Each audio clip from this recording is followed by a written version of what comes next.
Nakaayat na nga yung bag. Kukunin ko na lang mamaya. Tama ko yung... Tapos yun ang problema ko, sabi ko, Diyos ko, sana maaga, medyo maaga makauwi kasi may training ako. Uy, training ako yung kaya ko, stiga. Yung flexibize ha. O talaga, naantok na talaga yung mata. Dapat nag-duty na lang tayo. Hindi talaga kami nakanasi. Hindi kami nakapagtulog. Kaya pag pag-duty, hindi ka na maglalakad, bakula.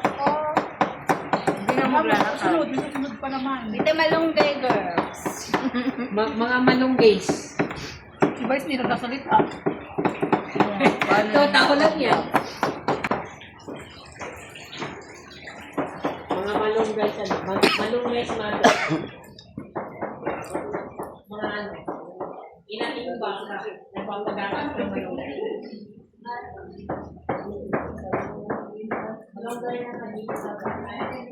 Start na po kami ng luto para pang feeding program bukas. Sa Maligaya Uno. Dito si Bro Edwin. Nagsulo sa loob.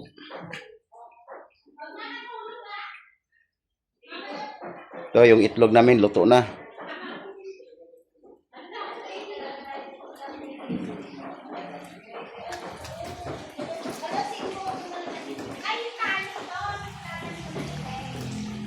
Alas 5 pala yung sabi niya, kuya. Lumayas ka na, tara na siguro, nandito ka na. Ano ba? Sabi mo ba? Eh kasi kanina ka pa nagpapaalam. Ako na ako makapal Ulit sabi niya, gusto mo tapos. Akala nila. Meron na.